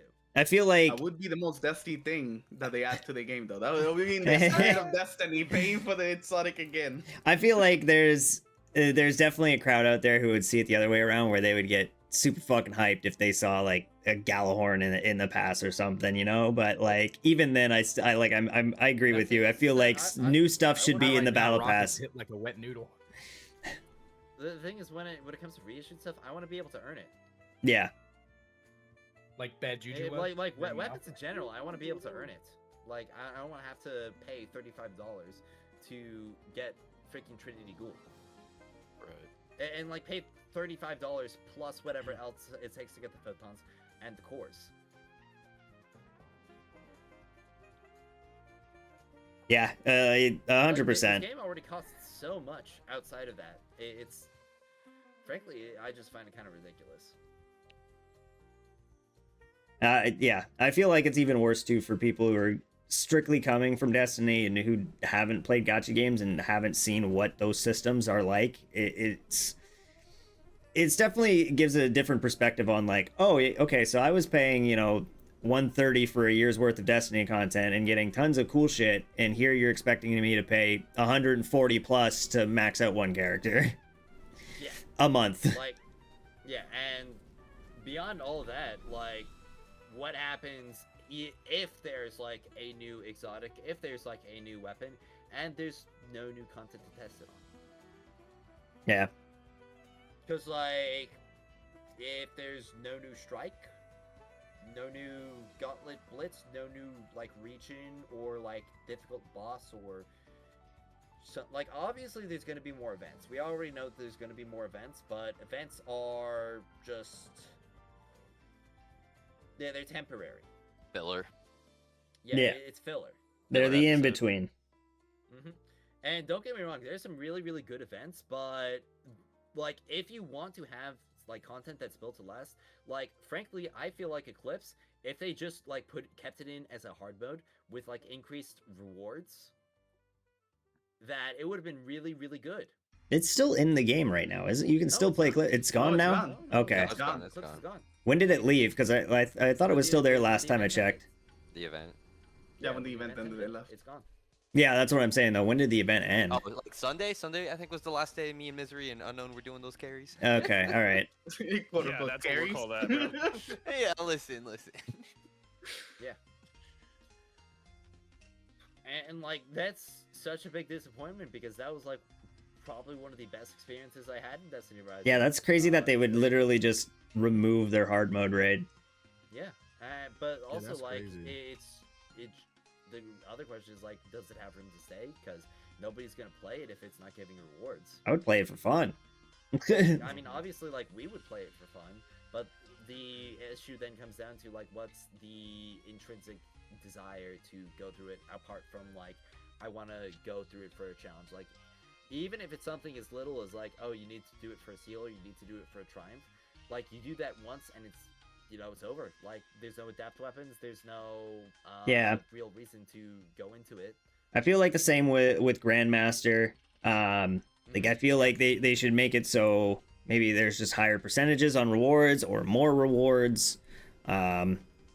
Just something to make it worth playing over the regular one. Like, why would I spend 20 to 30 minutes grinding out matchmaking to get a normal break-in run done when I can just do the regular break-in in like 2 minutes, in like 4 minutes or whatever, and still have that same % chance to get an exotic.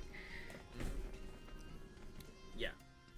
So I feel like, like we were kind of like touching on a previous topic.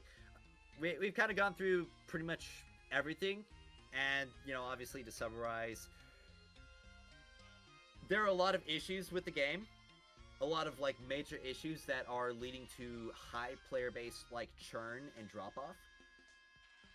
And like, we didn't even touch on the smaller things that would be like potential churn points, like glitches in the Triumph system making multiple seals completely unobtainable, and other stuff like just the terrible quality in the Jiangxi Metro storyline. Like, just frankly, I am still astounded at how that made it into the launch patch, that there's still freaking TikTok voices in Haven and in the storyline. Like, come on, we gotta support OpenAI. But frankly, like, beyond that, like, beyond those smaller issues that are still big issues in general that are causing like player-based churn, people to like not want to play the game, like just the simple fact that we are not allowed to like grind, and that there's no like real incentive to keep playing beyond spending your energy, because like progression is pretty much the only content we have right now. That's probably why we've been seeing so much player drop off, so much viewership drop off as well. And I think we can all agree that like moving forward, the best option would be to go to like primarily monetization through cosmetics, primarily, and with like some pay to progress elements as well, and just allowing players to grind out the game, and obviously with more game content being. They need to pivot the Duet Night Abyss way. Well, that was something that I was gonna bring up. So, I'm not sure how many of you do. I know Oda and I are familiar with Duet Night Abyss. How many of you guys are familiar with it? Nope. I'm a bit familiar with what they're doing with getting rid of their gacha system. Yeah. Is that GTA thing that you were talking about or whatever? No, that's Anata. That's Anata. Okay. So. Yeah, this Duet Night Abyss is basically anime Warframe, more or less. Yeah. Okay. So. You have my attention. I can pull it up on Okay, Steam, Misery. Actually. With Gunnar skins. Oh, yeah, I'll be so, there. So it's anime. Okay, I will preface it is anime. So there's that. However, the main thing is that it used to be a gacha, but it was kind of going like the Destiny route, where you would grind for the weapons and there would be the character banners, but it still had a stamina system. And through their beta tests, the feedback that they received, they kind of went like, so these, like, it's very unpopular with our players, like the kind of gacha stuff and the kind of stamina system. And what they did, opening up to their launch stream, they had like 3 little signs that they like showed up. Okay, they started out like, okay, all the characters free. You can grind for the characters. You can get everything free through gameplay. The weapons also free. You can like get the weapons, level them up through gameplay. Stamina free. You can like no stamina. Everything is just playable, unlockable through the game. And they just essentially said that, okay, we're gonna monetize through pay to progress. So like if you want to skip ahead in progression, like you don't want to, I don't know, do 30 clears of something to get the materials for your characters, you can just buy them. And beyond that, like, it's just skins. Skins and cosmetics. And it's a looter shooter type game. It's very Warframe style, giant hordes of enemies. My question is a dual narrative perspective too, which is really interesting. But yeah. My question when it comes to the game is that, so like, has this already taken effect? Like, have they already just gotten rid of it, or is this a thing that's coming? Yeah. It's an upcoming game. It's releasing October 28th. Yeah, October 28th. Like, Okay. So we can't like compare it money wise to Destiny Rising on that list that came out yet. Yeah, No. obviously we can't compare it like monetarily wise, but I don't even know if it'll up, be on gacha revenue because of them well, removing yeah, but it's still gonna be on Sensor Tower though. And Yeah, that's the thing. Like that list I saw came out like showed Pokemon Pocket on it. So like. So. Yeah, when it comes to that, like, frankly, I feel that move made like put Duet Night Abyss on the map because like prior to that, it was somewhat niche. Like there was a player base for it, but it was never gonna be like a big game. Like, and the devs kind of realized that, and they made that change. And I mean, it's got a lot more people talking about it. Significant amount more people talking about it. I feel like it's got some great potential to be able to change a lot of things in the gacha space. 100% but we are gonna have to wait how it looks like after 6 months. Because if it crashes and burns and it doesn't make any revenue, then the system's never gonna be tried again. But if it does succeed, then you're gonna see it pop up a lot more often. Yeah, you're gonna know real quick. You're gonna know. I would say first month is a good idea. Yeah, because I mean, well. One of the things about Duet Night Abyss is it's probably not going to have like the same kind of explosive revenue as a lot of gacha games do, because obviously gacha games they kind of operate on like those banner releases, and when they release a banner they get like huge influxes of cash. And you can also see that whenever like there's a rerun patch in a gacha game, or when there's like less desirable characters. Yeah, but you don't have to look at just revenue. You could also look at penetration of the game, and there's a lot more other measurements you could use to determine its success. But like, frankly, that move right there put Duet Night Abyss on the map. Yeah, that's true. That is true. Yeah, that is true. It's a good PR move for them for sure. Absolutely. And obviously, we do have to wait and see, because I mean, there are a lot of things that like sound nice on surface, but when you get into the meat of it, there obviously could still be issues. Like, it sounds nice on the surface that we can grind for all of our exotics and grind for all of our mythic weapons in Destiny Rising. But when you get into the meat of it, you realize, oh, I can get like 5 copies of this exotic, but they're all worthless unless I have the cores. Right. Yeah. But I will say, I am very much looking forward to that game, and I'm definitely planning on covering it. Expect some videos on it soon on my channel. So I mean, like, if anybody here is from that very first well, it's not just to it, it's not just DNA either. Like, Blue Protocol launches next week, and it has pretty much purely cosmetic banners, except for I think there's a banner in Blue Protocol for their version of Echoes or whatever. So creatures or whatever it's called. And then you've got Anata, obviously, is a big one. Like, it's a trend in local gacha right now, like in the gacha scene that's starting to go. So hopefully, hopefully we'll see Destiny Rising take a hint, especially with the way that they're directing their marketing. Duet Night Abyss is going to be awesome. I'm super pumped for it. I'm super pumped for it too. I wish I had a little bit more gacha experience to lead into it, but this is basically my only gacha, and I don't think I'd ever play any other ones with how I've seen even this monetization structure. The only reason I've given it a chance is because it's Destiny, and I'm enjoying the gameplay wise, but the monetization wise is not happy with, that's for sure. Yeah, well, I mean, to NetEase's credit, compared to something like Immortal, like this is a fruitcake compared to 400k to be a max whale in that game it's actually crazy. Yeah. All right. Well, I feel like that's about all of our topics that we ran through today. Do you guys want to do like some viewer topics? Like, any of the viewers want to suggest anything, or like? Oh, I think I had some from earlier. Yeah, we can do that, but I just wanted to quickly get your guys' opinion. I wanted to ask, what is your guys' so far like top favorite thing about the game though? Like, what do you think that like NetEase and Rising has done really well in your opinion? Let's frankly, I feel like one. I love, for me it's probably the social functionality. Seeing the amount of people in Haven, seeing like the chat availability, the clan houses, just like a lot of the social features that they've included in Destiny Rising are really nice and point it more towards that like MMO FPS feel that I wanted from Destiny that we haven't gotten.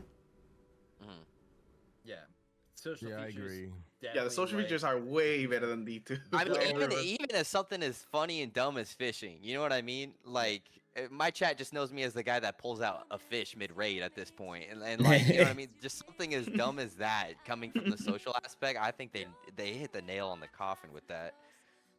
My personal favorite thing is definitely going to have to be the Calamity Ops. Like, honestly, I love both of the endgame modes in this game. I love optimizing that stuff. I love, like, improving runs, and the thing I love a lot is taking off-meta characters into it. And seeing exactly how far I can push this stuff.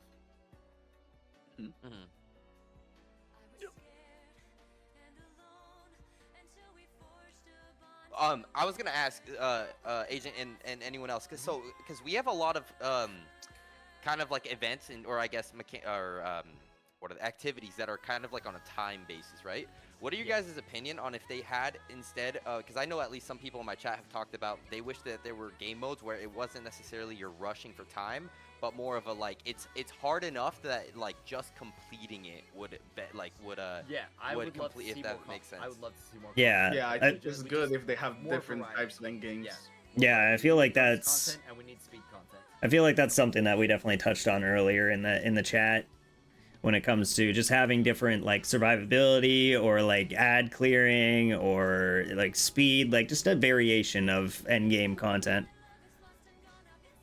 So somebody asks, here's a question: how does Destiny Rising pull in a player base outside of the current Destiny player base? Sorry, more can you Gunnar say that one skins. more time? How does the Destiny Rising pull in a player base outside of the current Destiny player base? They tried iFerg, Codem, YT, but I've noticed no movement from it. I think we were talking about this earlier, but I think they have to reach out to more content creators in like even just the gacha game space and stuff. Because I mean, I know. I don't think Sorry, going go ahead. for gacha game players is going to be like the best thing, because this game is really, really difficult, and you can't really like wail around it. They've already pretty much lost the hyper majority of the gacha audience. Yeah. Like And hybrids like myself will still stick around, but they really need to aim for the shooter side. Yeah, and it's hard for them right now because like their main audience is not in a great standpoint at the moment with how Destiny is. You have a lot of basically I feel like their plan was to try to grab the people playing Destiny and pull them into a way to continue playing Destiny while they're on the bus or in their bed or whatever, but they've kind of lost that because the numbers for Destiny 2 are so low right now that they just don't have that audience to pull from. Right. I'm not the biggest fan of just promoting through content creators that are just going to play it because they're getting paid and then never play it again. That audience might take a look at it, but unless they are going to commit to the game, I don't think there's a ton of value there. Yeah. Look at all the Destiny creators they brought in. Yeah, but look what it got us though. You know what I mean? What Like did they all pay? The same thing. Why do we have this in this mobile game and not in Destiny 2? Why couldn't they just enjoy it for what it was? You know what I mean? When it came to Destiny Rising, for pretty much every single Destiny 2 content creator, it essentially just ended off as a talking point. Yep, exactly. Yeah. That's where its relevance ended off. Yeah, like they haven't talked about or been like really honest about the current issues with Destiny Rising. I mean, like basically the biggest extent to it is just like, oh, there's like some gacha and it's pay to win. Right. Yeah. Which I think a lot of people like. Sorry, go ahead. Well, I was just saying, like, frankly, that's just kind of like the tip of the iceberg. Right. I think that like because so many players are coming from like the Destiny aspect and they're like so used to like story-driven content, constant releases and stuff. I think NetEase would have to figure out a way to like whether it's on a seasonal basis or something like that where there's some form of that kind of story, something that constantly has the players engaging and like caring about the like Destiny world. Because at least for me, I remember getting into Destiny, I really cared about the world and like the lore and stuff. Yeah. And if NetEase can find a way to balance that where it's not like in your face for the people that want to be able to skip it, but the people that kind of want to get involved with it, know the stories and all these things, you know what I mean? Like having, whether it's like a season, every season there's a new story world coming out and stuff, and people can go through that, or you know, like a new strike, or even like a new raid, or maybe they like, you know, repurpose the Eclipse raid and throw up new contest thing, you know, whatever that may look like. I think having that aspect will keep like a healthy connection for people to wanting to like continue investing time into it. Yeah, and I feel like they do have like a good inkling of like sprinkles of lore here and there that leave a little bit of intrigue of what could possibly be in the future from like Crota and the Warlords, and there's just a bunch of different stuff that they've definitely touched on that kind of at least gets me excited about like story that they'll have in the future. But it'd be nice if we could like continue to see that at a frequent basis. Right. Agreed. We do have one person saying like talking about maybe like future content, future raids and whatnot, or another one saying like we should probably try to get the servers together in one server instead of split into 4. Like APAC APAC's a ghost town right now. Like the trip cannot like queue for grandmasters or for shifting gates. Wow. But it's also because China hasn't released yet. But well, China's servers are going to be separate from APAC regardless. Oh, are they? That's crazy. Oh yeah, because they're isolated. I forgot. That's crazy. Yeah. But Blaze Crest says that's the problem. Destiny 2 players came here for a Destiny replacement.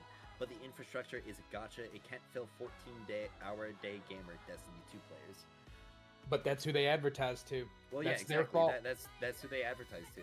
I wish it was otherwise. If they had aimed more towards the gacha side or tried to keep it even, they could clutch that. But because they're getting the audience they want, now they have to pivot to meet those audience's expectations. Yeah. Period. I mean, it's on them. It's not on. They got the audience that they asked for, not the audience that they wanted. Yeah. Right. Yep. That's well said. Yeah. I've got to step away, you guys. I gotta go to work. And I feel like we're hitting that 2-hour mark. Yeah, we're past 2 hours. I do want to do a PSA on behalf of May, because apparently I found out this morning, for all of us Estella players out there, your minions will actually body block the Partridge Sky projectiles. So what? Really? Yeah, apparently this is a thing. So if you see your friendly neighborhood Yolder in there and you're playing Estella, try to keep your minions focused elsewhere. Otherwise, Partridge Sky is not going to do any DPS. Let's see. So Anonymous asked, I would like to know how viewership is for everyone in terms of Rising content. Yeah, go ahead on that. Let me bring up the analytics. Yeah, I was gonna say my viewership and even just sub count has definitely fallen off in the last like 10 days. It feels like. Yep. Yes. Same here. Like it felt like, because I started doing YouTube like 4 weeks ago. I'm completely brand new to this, and it was growing really fast, and I was impressed. But then I think, and from what I can gauge in the room, like it felt like everyone's viewership has kind of tanked within like the last 10 days. And I don't know if it's just that initial hype of the game, has been hit and everyone was checking it out and whatnot, or if people are just kind of getting stale with certain things. But I like, we'll see how it continues, but like it would be cool to see whether it's some kind of new, just challenge modes or whatnot, to like kind of incentivize the community to get excited about a bunch of these things again. Yeah. Personally, my views may be a little bit different. During launch period, up until about September 11th, I was pulling about 8 to 10K views a day. Since September of 11th, I've stayed pretty steady at about 4 to 5K per day, I would say medium. So I like since September 11th, I've dropped about viewership about 50%, but it's stayed pretty steady since September 11th. Yeah, my spike was actually on September 5th. I don't know if that makes sense to anyone else. Mine was the 8th. Yeah, I don't know why the 5th was so high. Well, besides the initial release, where it's like the biggest spike. My biggest spike was like September 6th, 7th. Okay. Yeah, besides the initial release, I think the 8 is my highest. Yeah. Yeah. As well. What happened in the 8? Was that the reveal for Stella? No. Yeah. No. Hold on, let me check. The 8th? It might have. The 8th, yeah. Stella was the 11th. Yeah. So was that I think that was the reveal. Yeah. You're probably right. You're It right, probably you're right. was somewhere in there. Yeah. Yeah, season 1 was around the 8th. That feet trailer, man, really got him. That's what it was. We just need every trailer to be like that. Yeah. So my two biggest spikes, or like my biggest kind of hurdles, was the season 1 launch. That was like the biggest spike, and then I got a bit more like prior to Eclipse, and then it tapered off for a little bit, and then just around September like 22nd ish, that's when it started like really falling, and it's been around like the 7 to 9K mark since then. Yeah, I would say my biggest spikes were both raids, just due to my raid guides. But outside of that, it was not even like the character releases have made like huge spikes. Yeah. It seems like most of the interest, at least from my perspective, these wide have come from raids. Yeah, and I think that's just post Eclipse. That's when like stuff started falling hard. Well, yeah, because I mean, Destiny is that kind of game everyone knows for raiding and stuff. So once there's no big raid or challenge mode type vibe, a lot of those core Destiny viewers may be a little less interested. Yep, agreed. All right, I gotta run, boys. Yep. Yo, Misery. Well, See ya. Love you. Feel free to shout yourself out before you leave. Wrapping up, regardless. So. Yeah. Yep. Links to all of these guys' channel in the description of my video. Definitely check them out if you liked any of their takes. Same here. Check below. It's not on the Twitch stream, but it is on the YouTube stream. So if you want to check out any of these guys, like their YouTubes in my YouTube description. But I'm pretty sure most of you guys stream on Twitch as well. So yes, sir. Yeah, Cool. I thought it was weird when I saw you not on Twitch. I was like, what the hell? Yeah. All right. All right, guys. Thanks again. See you later. Yep. Yep. Yes, sir. Thank you. Thanks for Everybody. I'm signing off the stream. Later. All right, you have a good one.